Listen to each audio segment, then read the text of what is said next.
Newsfirst, face to face. Good evening and welcome to Face to Face. Tonight we are with Prashan De Visser, President of the United Centenary Front. Welcome, Prashan. Thank you for having me. Well, 2 years ago the people asked for change, a system change, which obviously meant they want new parties coming in and not the same old faces. So we have Prashan, who is heading one of those new parties. Prashan, tell us about the new United Centenary Front. First of all, thank you for this opportunity, and really want to appreciate your platforming new parties and new opportunities to come and speak about our role in this democracy. Obviously, the people are asking for a change. They don't believe that the established parties and career politicians have the solutions for our country's groaning problems. And I really believe that if you look at the political structures right now, are we led by the best among us? If you look at Sri Lankans and their capacity, their intelligence, their ability to, solve problems, among us are those in politics the best among us? And the question overwhelmingly is no. So then it's time that we pave the way for capable, competent, clean individuals to actually have a platform to compete. And that's what this is about. We want ordinary citizens who are gifted and competent and honest to stand up and say it's time to serve, and that's the United Centenary Front. So did you not feel that you could affect these changes while joining one of the established parties? That would have been the easy option, but unfortunately after many years of watching the system, watching these career politicians and the way they've operated, the way they've almost been interchangeable when it comes to corruption, when it comes to moving from one party to the other, and you look at that and say, why would you go and sacrifice your life into that reality that is not going to bring the outcome that we all dream of? And so we're going to take the hard and narrow road of trying to build from the bottom up, and I believe it's possible, and I believe this is the time when we have to do it. So it's a different political culture which you're trying to bring in. Mm-hmm. Now, Prashan, in many other countries, especially in Europe, when the people are fed up with the established parties, they go out and they launch many new parties, small parties, large parties, parties based on various themes, women's rights, green parties, and so on and so forth. But in Sri Lanka, we haven't seen a lot of new parties. Why is that? There's definitely a system that's built to protect the career politician, a system that's built to protect and preserve the established parties that have been around for decades. And for new thought, new ideas, new movements, there is a strong barrier. But despite that, that's not going to destroy our resolve. We have not been just doing this overnight. For the last 5 years, we've been building our capacity. We've created our own political academies. We've been working in all 25 districts. And we're seeing that there's a generation that wants change. And regardless of the amount of barriers that you put in front of us, we're not going to quit and lay down and say what to do. We have to do something. And if not now, when? And if not us, who? And that reality is pushing us forward. And I also believe that if you look at all these established parties, they have been friends, they're working with each other, they've been in each other's governments, they have been apologetic towards each other's failures at times. It's been opportunist politics, one after the other, waiting for the other to fail just to come in. And no one's been elected because they are better or more capable. It's just because people are fed up with the other. That's not a good reason to hand over a country to a government just because you have no other options. I believe Sri Lanka deserves better options. There are better, capable Sri Lankans out there, and we need to break through these barriers, and now is the time. How easy or difficult is it to launch a new party, to register it, and to get that official recognition, and then to carry that message to the voters throughout the island? I will even venture out to say it may be one of the most difficult things to do because the system is placed in a way, it's almost, I wouldn't say rigged, but it almost feels like it's rigged. So you have insurmountable odds. And many people have given up. Many people have finally succumbed to saying this is what Sri Lanka is always going to be. Maybe we'll just go lean on the establishment and try and make a difference. But then you see those people just becoming the very thing that they despise. You can't lean on the establishment and hope to change it because they will consume you. So you have to keep fighting. Do you have the stamina, the resolve, the capacity? Because it can be done. It has to be done. And just because there are difficulties even with media, there's difficulties with getting registration, there's difficulty with funding. These shouldn't stop you if you really care about your nation and the future, for your children's future. Because if we allow these career politicians to continue, I can bet you every penny I have, it's going to be more of the same. They're just going to continue. There is no clear vision. There's no clear competence. Where do you want to take us to? Are you able to take us there? They don't have it. So they're just waiting from one election cycle to the other. There's no vision for the nation. And we can't afford to have that kind of leadership anymore. And we have to stand up. And every time I get an opportunity, I ask people saying, it may be you. You have to stand up now and serve. It's a sacrifice. This is not a fun environment to be in.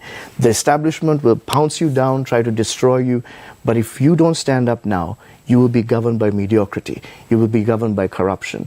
And eventually, it'll be too late. And so now is the time. Now, Prashan, elections are coming. We don't know exactly when, but there are certain constitutional deadlines, of course, but we don't know whether we'll get the presidential or a general election. But most parties are preparing for one or both. Tell us about the preparations in your party.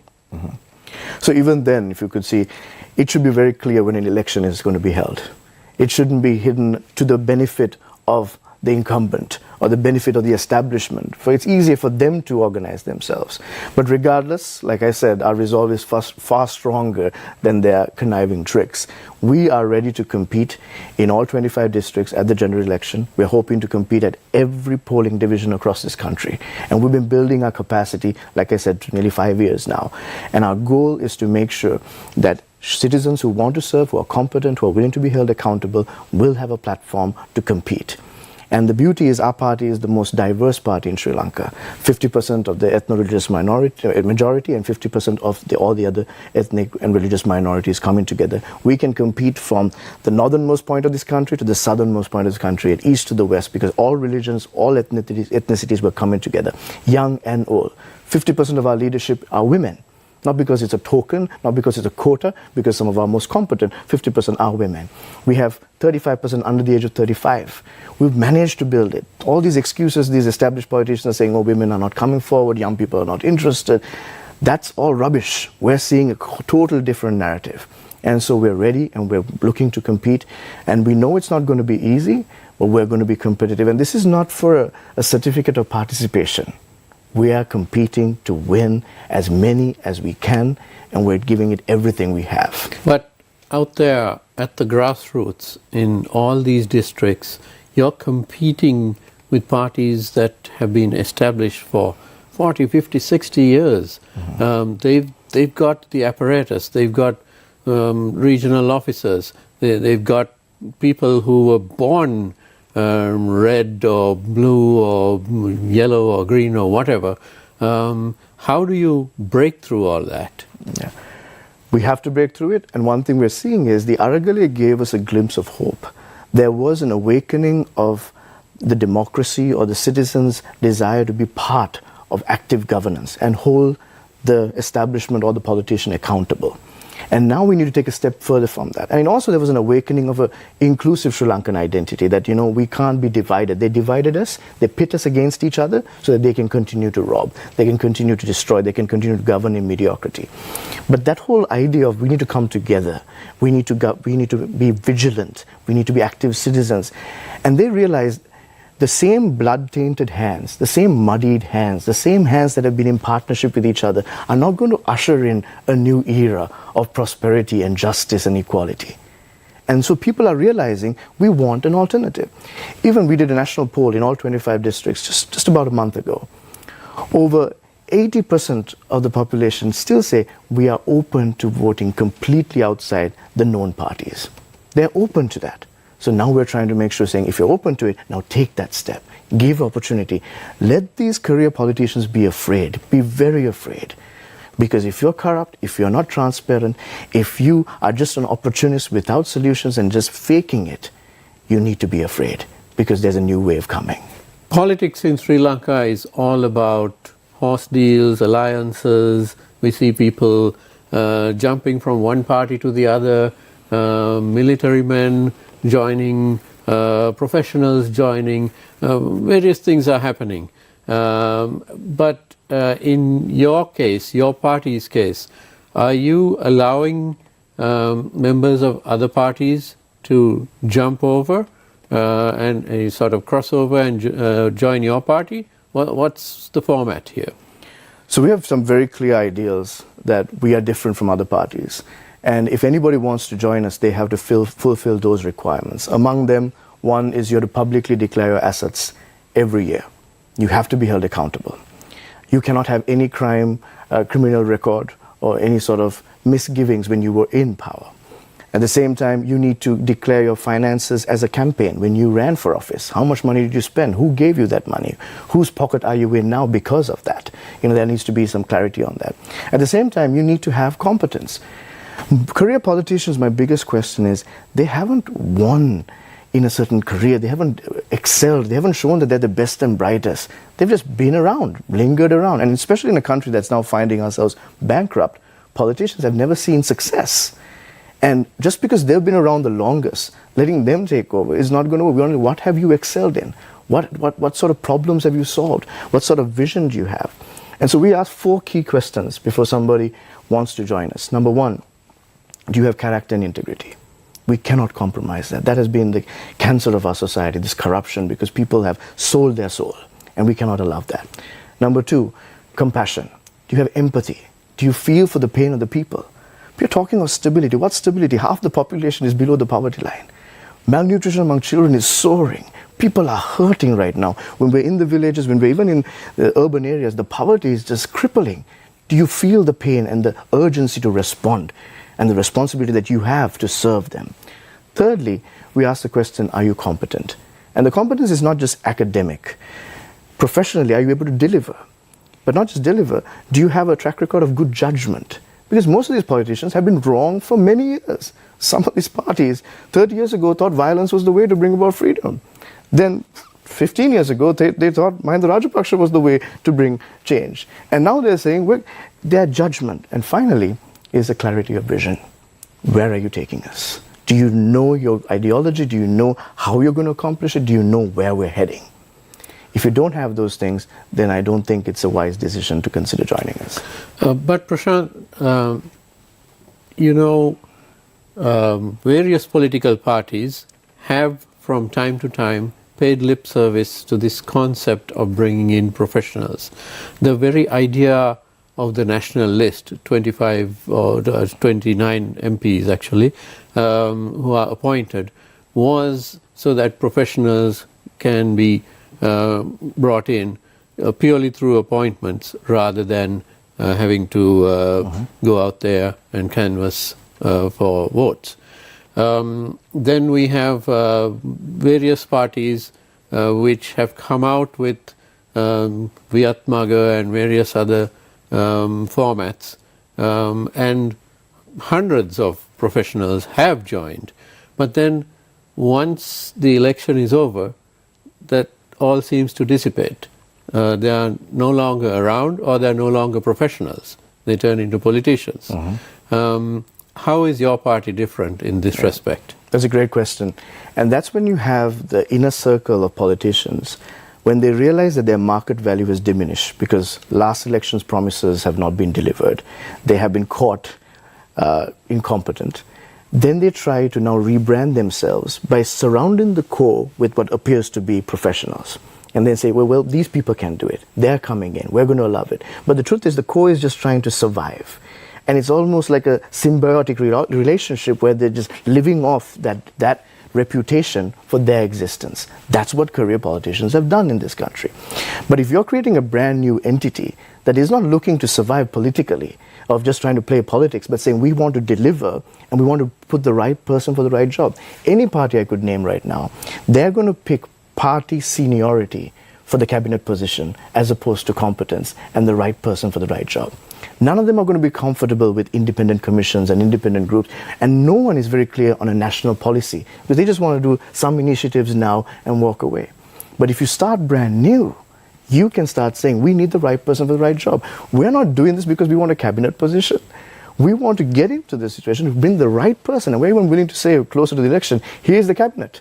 the best among us in Sri Lanka to lead us with education, to lead us in our foreign policy, and let them lead. Obviously, government will watch over and guide to ensure there's a cohesive policy, but it can be done. But as long as these parties are at the helm, they're going to look at how do we survive this cycle to the next cycle to the next cycle, and it's not about change for the country. Well, as you said, you do get party seniority in most other parties, which determines who gets what ministry. So you may end up with a minister in a particular industry who knows nothing about that industry. So in your setup, would you be cutting that out? Would it be, for example, the fisheries minister would have some knowledge of fisheries, the agriculture minister would actually know how to plant a plant and not take us down ruinous policy paths and so on? Absolutely, no uncertain terms. I can guarantee that's what we're here for, to bring the right people for the right jobs and stop political interference and let them govern to a cohesive national policy.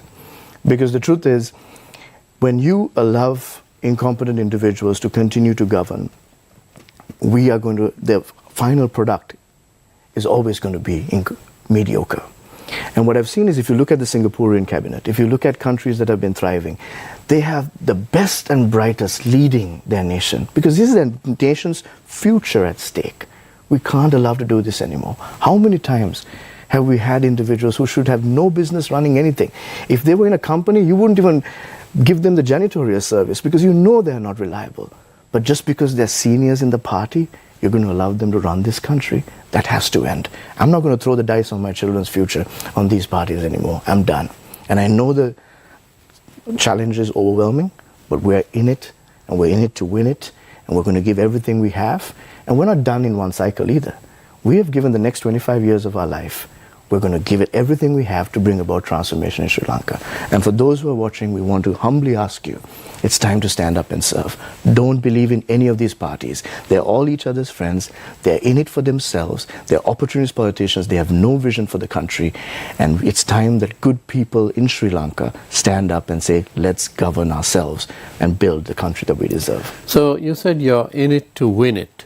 But what happens if you don't win it, and then you've got, 10 seats in parliament, 20 seats in parliament?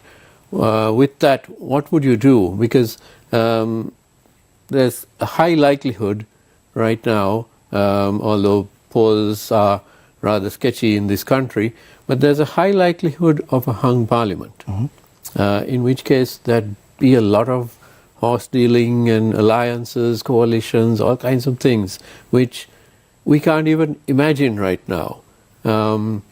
What happens if your party is approached by one of the larger parties to join it, and in return you would be given 2 cabinet posts or something like that? Yeah. So first of all, when you say we're in it to win it, the whole goal is that you don't see change overnight at the same time, but you compete with the objective of saying we are ready to serve nationally. We're not just here for a certificate of participation. We're serious about this. But at the same time, we know the reality. Election cycles are not going to change in one cycle.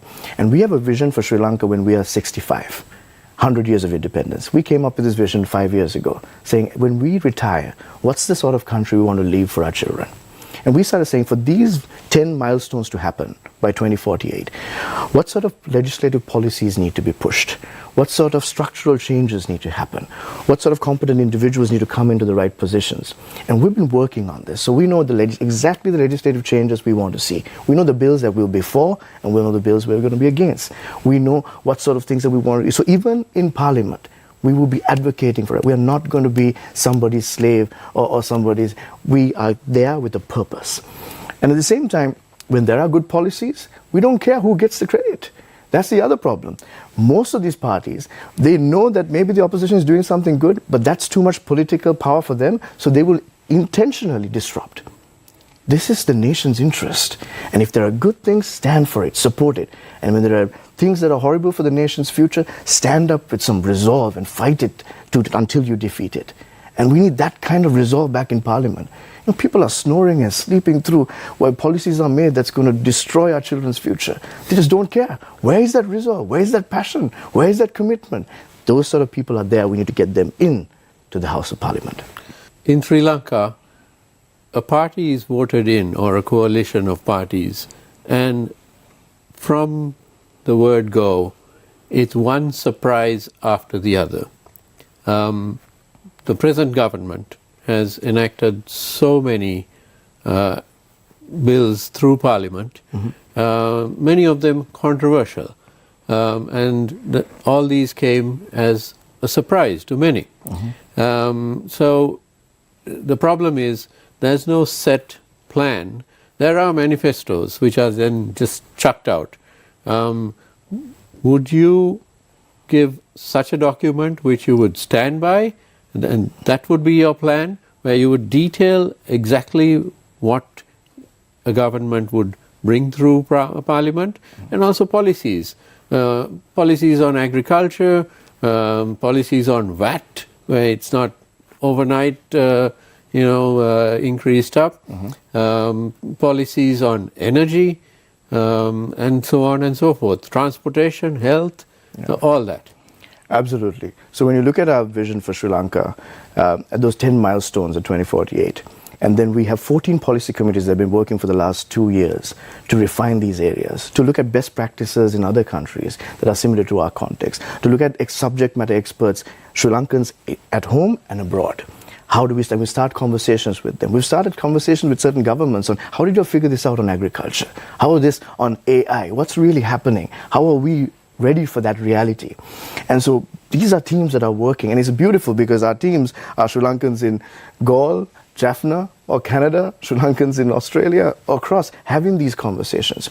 And very soon, at the end of April, we're having our policy discourse. It's almost like TED Talks on our policies, on key areas, on four key areas. And we're going to give details, but we want it to be a policy discourse so even the public can engage in the conversation. You can go to our website, you can share your thoughts and your ideas, but we know our end goal is clear on all these areas. And for that to happen, let's all be part of that journey of how we're getting there. Because most of these parties were not going to tell you where they're trying to go.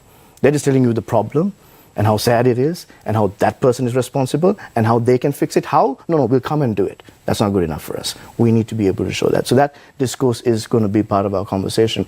But at the same time, it's important to know that we have to start preparing Sri Lanka not just to catch up to what we've missed out on, but we also need to start planning for where the world is heading.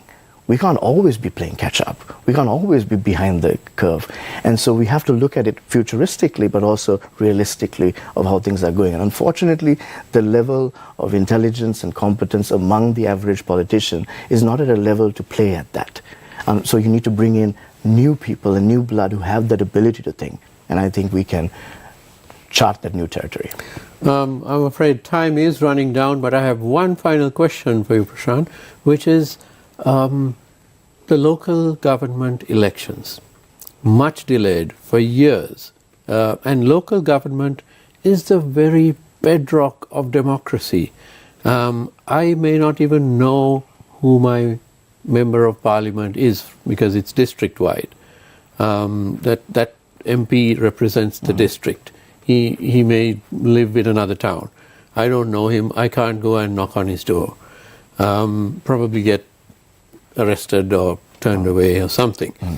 But local government, the representatives are my neighbors, my family members, whether I like them or not, classmates, teachers, professionals, the local businessmen, all those people. So they are answerable to me. I can always go and knock on their doors. I can always call them up on the phone. And they don't have a coterie of bodyguards around them. They can't afford it. The government can't afford it. So they are very approachable. But for the last several years, that system has just gone out the window. Last year we had nominations called, and then nothing happened. Those nominations are still up in the air. How soon would you want the local government elections? We ourselves were looking to compete at that election, and we're waiting. And there's no clear definition of when it's happening and all that. You cannot continue to hinder the democracy in this way. What the establishment is trying to do is to make the democracy seem more and more distant to the people and make them feel powerless, make them feel that there's nothing they can do, and then continue to stay in power. This is unheard of. How many elections have they postponed? And when's the next election they're going to postpone? This has created a dangerous precedent that we cannot tolerate. So any government that we will be governing will always ensure the democratic process is in play. Not just when it's opportunistically favorable to you, it has to run its course. This is what we are governed by. This is our constitution. At the same time, you had mentioned so many laws that are coming in. We as a party have had fundamental rights petitions against the OSA, the enactment of it, despite what the Supreme Court had guided for the speakers, against the Speaker, all 224, and the AG. That's going to be heard in the Supreme Court very soon, hopefully.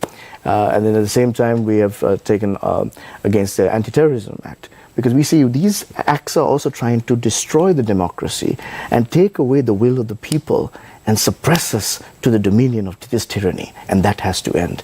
And so we want to encourage the people, let's stand up together. We can do this. The established parties will not bring about change.